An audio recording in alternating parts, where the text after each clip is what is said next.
Hello friends, welcome to my channel. I am Noelle and today we're going to start a big project. I have spent the last several weeks sitting around enjoying it, learning how to knit. I have already cast on a sock 7 times, but we're getting there. This round seems to be the one that's like sticking, so I'm learning all kinds of things about knitting. I'm doing all kinds of stuff, but that is not progressing my sewing journey very much. So I decided that it was time to make one of the bustle dresses in my 400 bustle dresses journey. I have had one kind of in my head. I have some fabric that I think is good for it. Today, we're gonna make the mock-up for the bodice portion of this gown. I'm pretty excited about it. It looks really cool. It's this 1885 Eton bodice that we have shown here. I am excited to see how this is gonna turn out because I think the color combo is gonna be cool.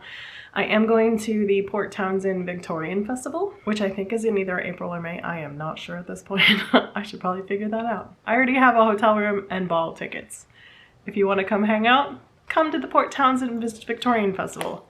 I'm not sure what we're gonna do all day Saturday. Maybe take some photos and stuff. So anyway, I have a ball gown for the ball, but I will probably be dressed up around town in other Victorian stuff. And I thought, oh, it'd be nice to make a new gown for that. So that's what we're gonna do today. First things first, chopping up the pattern time. I'm gonna go ahead and go do that with off camera so that we can save a little time on that, and I'll be right back with that. All right, so I got the pattern all cut out, and I also re-ironed this muslin, which I'm gonna use for this mock-up to see how it goes. I think I'm probably not going to use the sleeves that come with this. I think I'm gonna use my sleeve pattern that I know works and I like a lot. So I'm gonna go ahead and cut this out now. Okay, so we have that done. It's all cut out, mock-up fabric. Cool, ready to do that.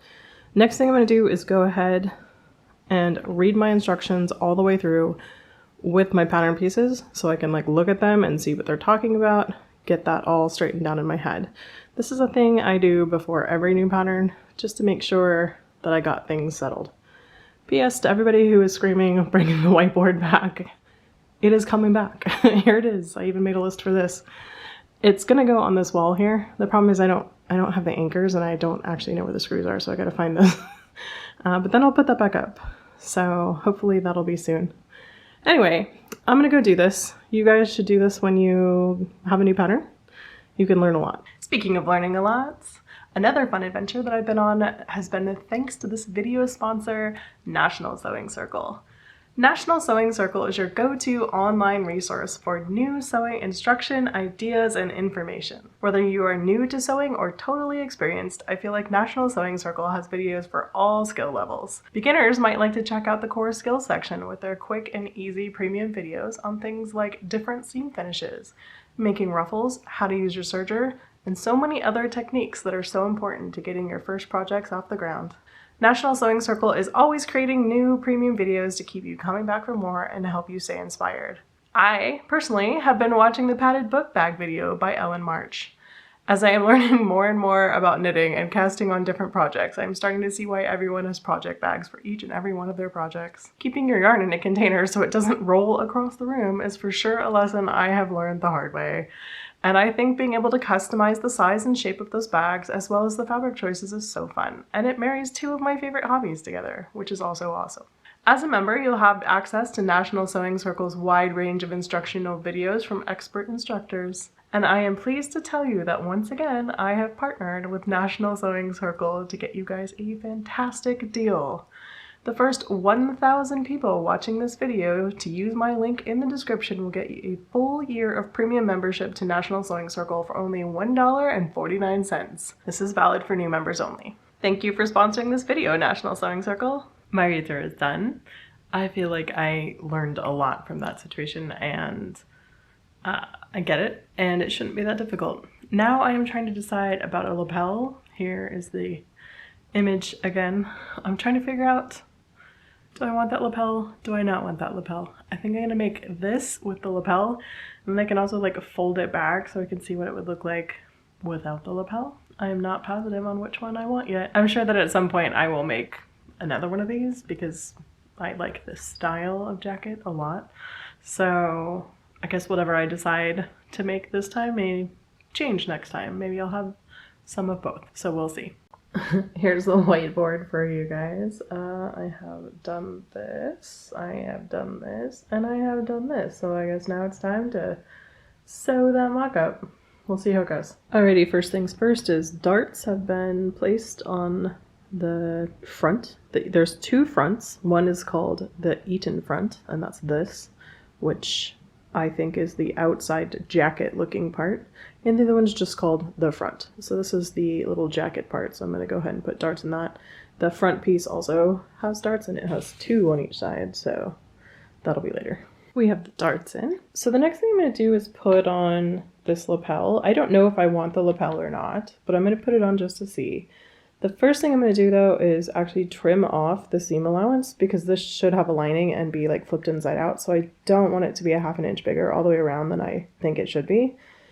So I'm going to go ahead and do that. And then I'm actually going to put it on that sort of incorrectly so that I can see what it's like when the seam allowance is tucked to the inside, which is not how I would need to do it if I was having a lining, but whatever. So anyway, I'm going to do a bunch of complicated stuff here that's not too complicated in order to be able to tell on the front of that if I want a lapel or not. Alrighty, we got lapels on, so they look good. The next part is to take the the shirt looking part of this, put in those darts that I mentioned earlier, and then baste these two things together, because they're actually just held together in the seams with other sections of the bodice. So this will in fact be able to open, which is kind of neat. That makes me wonder if I should put like a lining pocket, or a pocket in the lining, question mark. What am I going to put in there that I would want, you know, like, maybe that's overkill, but it's a thought. Here they are, totally assembled together. So this is what the fronts look like. So I feel like the lining of the inside of this should be the same color as this. So that should this thing flap open, you have that. Yeah. Anyway, so that's fun. Now we move to the back section and putting all the like random fabric. There's just this big thing of fabric that goes sort of between all the back pieces so that you have enough room to make these giant pleats out of. I am going to try to explain to you how this back goes together, which is kind of crazy, but I get it. Okay, so this piece and this piece and this piece are all just a big rectangle. This is the back piece, and this is the pleat that's going to be rumpled up between the back. That's the side back, and that's the side back, and that is the pleat that's going to be between the two. So the first thing I'm going to do is attach these long pieces to the back and the side back, making this one big long strip. And then I'm going to sew down the back seam and sew the side backs to that seam. So essentially this is going to get way more like a back, and then there's just going to be all this extra material sitting between, and that all gets pleated up. And I have drawn in the pleats, so you can see like this goes to here. What's the center? And then this one goes to here, and this one goes to here, and this one goes to there, until you basically have 3 pleats, which makes that little cute pleaty peplum thing. So I'm going to go put this together and show you how that looks. There we go. We have one back. As you can see, the 2 side backs and the back piece with a seam. And then this whole situation in here is the 3 pleats, which you do way later. Next we have the side back, gonna go to the side. And then I'm going to deal with this optional hip trim piece, which, when these things are connected here, you actually fold this over and then top stitch it here. Alrighty, I had a confusing moment for a little while there. I put the side on and then I could not figure out this hip piece, but I have figured it out. Alright, so there's these hip pieces, and you are supposed to take the top edge and tuck it under, and then you place it right here and you top stitch along this line. The instructions had me baffled for a minute, and I could not understand because I thought this edge needed to be along the bottom, and then that doesn't work at all, obviously, because, you know, physics. But then I was looking at the picture here, and what it is this dark piece right here. It's optional, you don't have to have it, but it makes this shirt, question mark, like shirt, whatever we're calling this, the under bodice part flow. See how it's shorter than the jacket part? And it has a stick out portion here. Well, there's another stick out portion, which is just basically changing the color by putting another piece of fabric over it. So I am going to opt to do that so that I get practice doing it.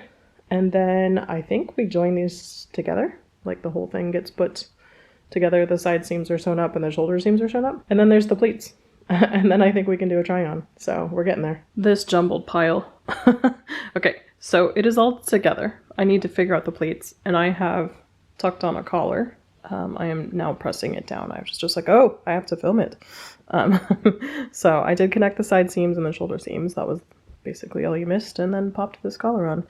And then there'll be some figuring out of the pleating in the back, which is very exciting. Okay, I have no idea how I'm going to show you this. Essentially, it's just triple box pleats. So here's all three. And I did draw the lines on so you can kind of see them there and there. And you just bring, you know, line to line. There's a line here. So boop, and then boop, and then boop, and tuck it under the back of the jacket. And eventually you'll just stitch it to the lining. But in this case, I'm just gonna right through, and I'm ironing it to keep them in place right now. So, yep, I just gotta make 3 triple double box pleats, whatever. Anyway, six of what I just did. I've also been using this opportunity to just write notes about the colors that I want to use, because it just always says use fabric and lining, right? Like cut the fabric and lining.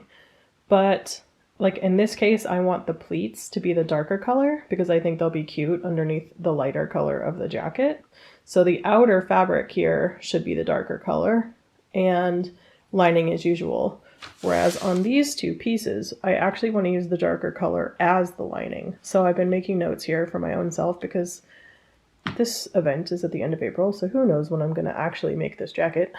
And so I want to make sure that I don't forget like how I'm supposed to be cutting this stuff. And here's one triple box pleat completely done. Super cute. Will be so cute on jacket. Do like. Ah, it's so cute. I love it. Okay, she is done. And we're going to give her a little try on. So we have lapel on this side. And no lapel on this side. I have just tucked it back. That's why it's like pinned here and stuff too. So overall, it fits well. The overlap here is good. It'll be a 1/2 inch smaller because of turn, and then a 1/2 inch for where the buttons are set on each side. So I could use a little bit more space in here, so I might let the side seams out. Maybe like side and side back. Yeah, just like a 1/4 inch on each one, which would total a whole inch. So maybe not, maybe 1/8 inch on each one.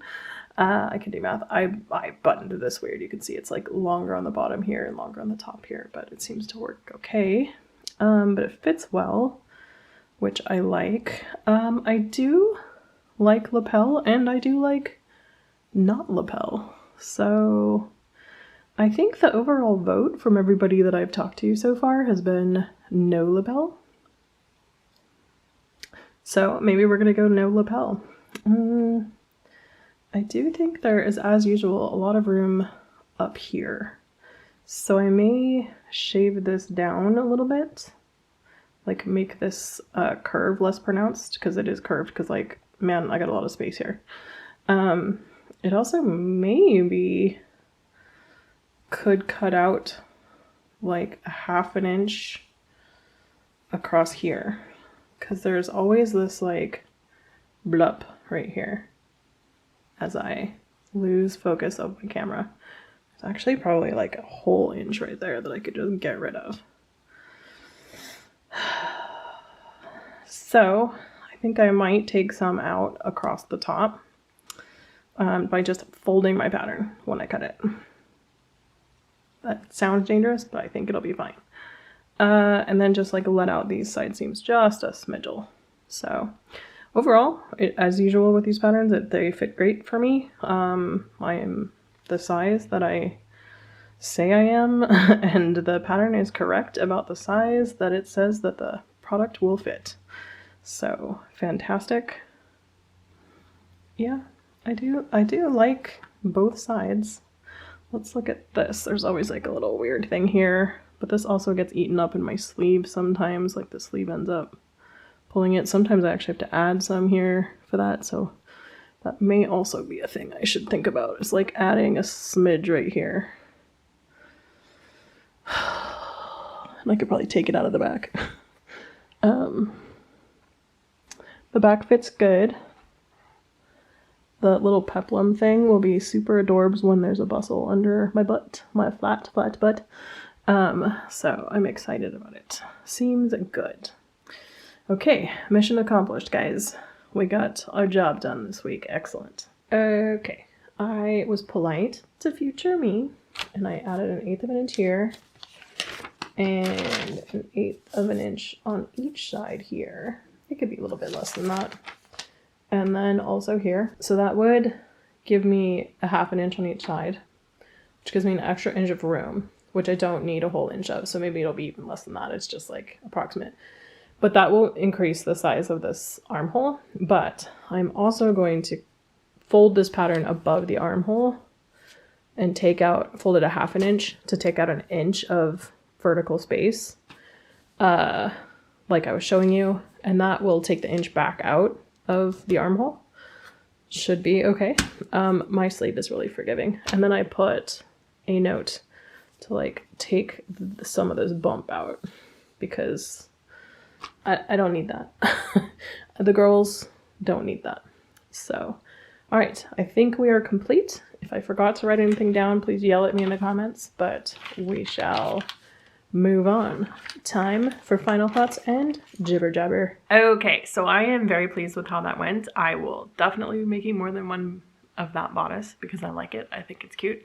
I cannot wait to see how it makes up. I have chosen fabric I'm excited about out of my stash because we're trying to do a stash buster with this one.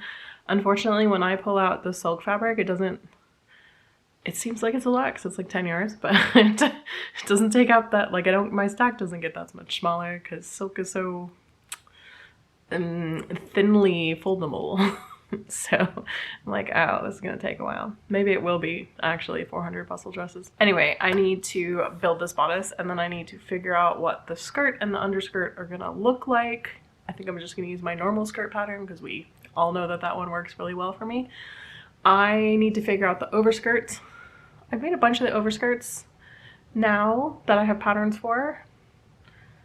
I'm trying to figure out if I want to do a new one, if I want to figure out if there's like a new style to do, if I want to drape my own. Like, I'm not sure. I'm not sure what I'm going to do on this one. We will see. I also think my bustle is not as perky as I would like it to be, so I'm going to try and figure out if there is a way I can perk that up a little bit and get it to fluff up just a little tiny bit and get a little bit more junk in that trunk, although maybe I'm tripping. Maybe I really don't need that. Who knows? I'm gonna try to figure it out though. So as far as jibber jabber, what has been going on in my life? Last I left you with jibber jabber was that I had a bunch of new fiber arts crafts to try. So far as we know, I have done a bunch of crochet. People were wanting a review of woobles. I don't know if I need to make an extra video for that, but like, woobles are great, guys. Like, I do think they're expensive, but I think that the videos that come with them and teach you how to do the stitches and teach you how to read the pattern, because they teach you how to read a pattern too. They do not teach you how to read a chart, especially an enamaguri chart, which is a round chart.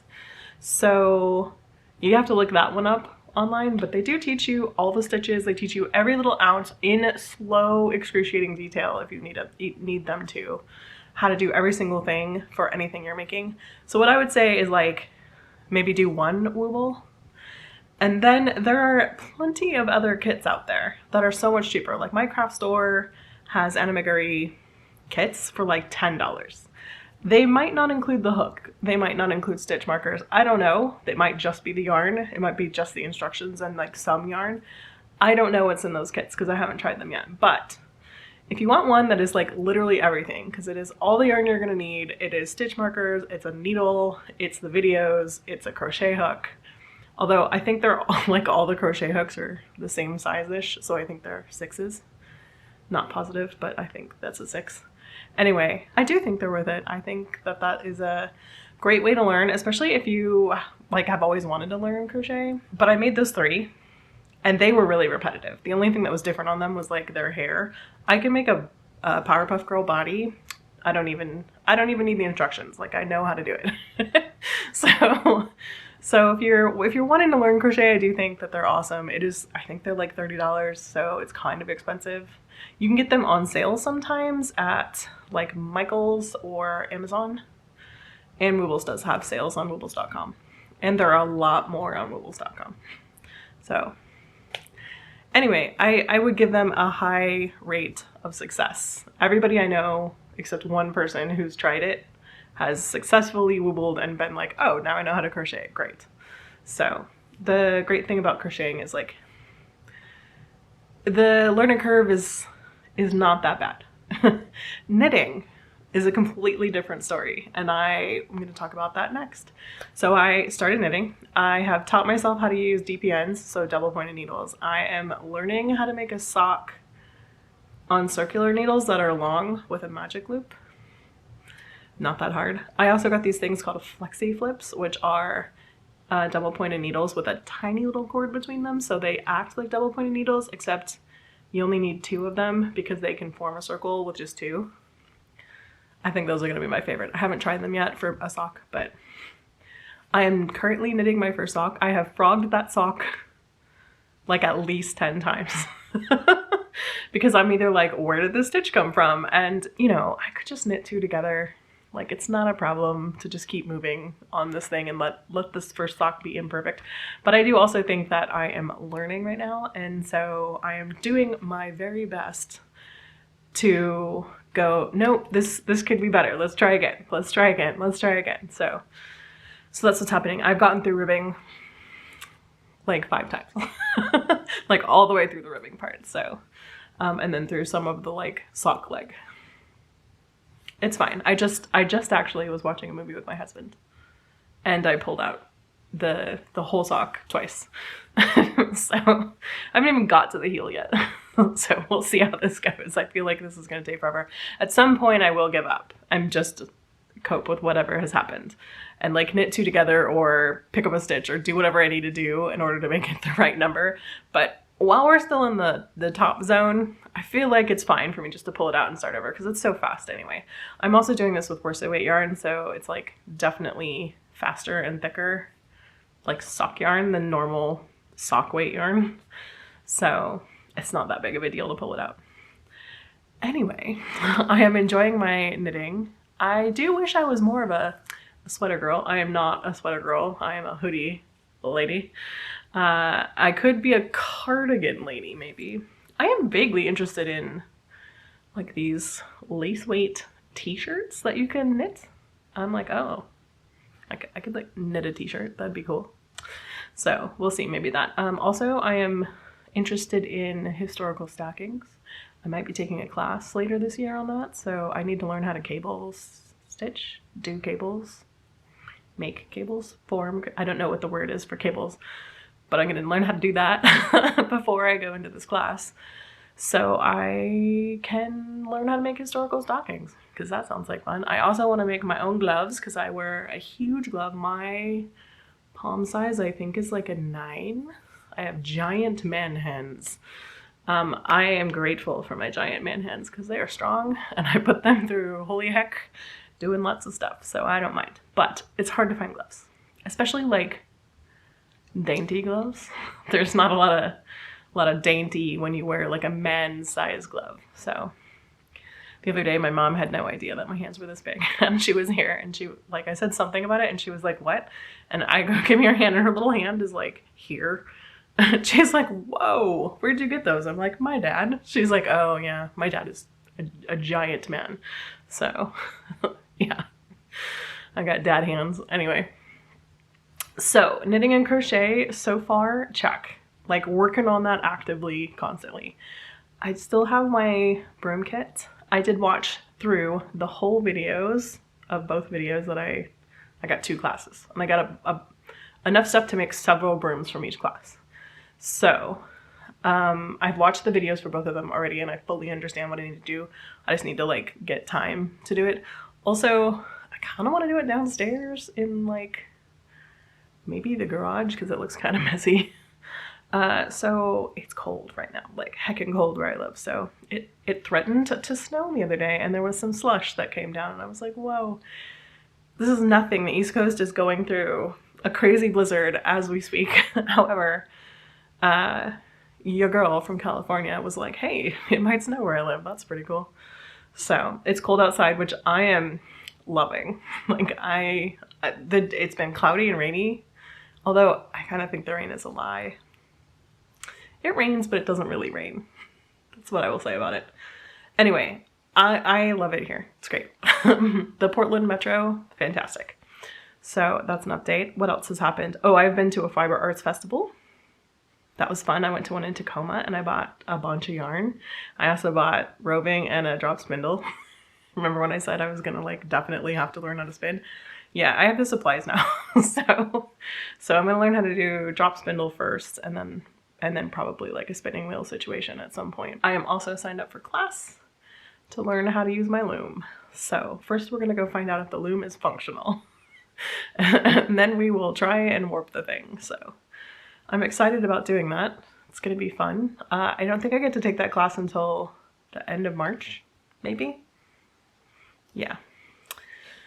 The Port Townsend Victorian Festival is at the end of April, and that is something I am planning on going to with a bunch of friends, which is fun and exciting. I'm probably gonna go to the ball, and then my friend wants to go to the contra dance on Saturday, but I'm not sure what are the other events we're gonna do yet. I don't even really know what they all are. The list just came out, so we shall see if we're gonna do anything else, but I'm sure there's just gonna be a lot of like promenading and getting dinner. So that's kind of what this jacket is for. Even like I don't need to get it done, I just need to get it to stage 1 done, you know, like where it's wearable, but I might put the trim on it later or whatever. So we shall see.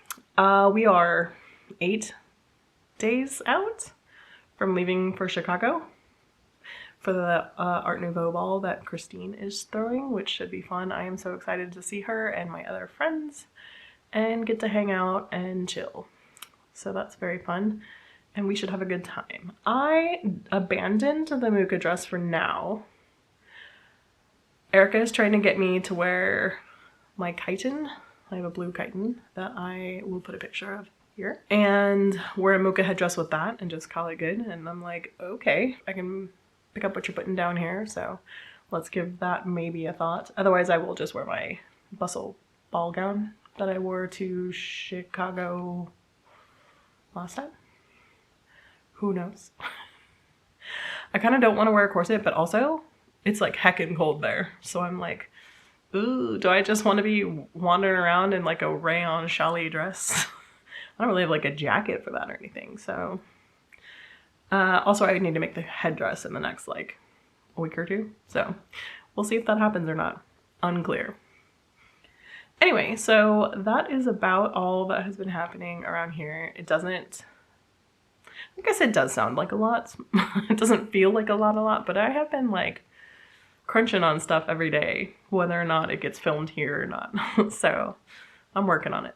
Anyway, that's my jibber jabber for you. You get to have a little bit of my business. Anyway, I hope you guys are good. Please go down in the comments and leave me messages about what you are up to and what you are making and what you're watching and what you're reading. What are we watching? We just watched a movie called Weapons, which is a horror movie. It was not scary to me, although there was like some gratuitous gross stuff that have, you know, like blood stuff, but like not that bad. Not that horror-y. I mean, weird, spooky a little bit, but I don't know. I don't know if I would go as far as to call it horror.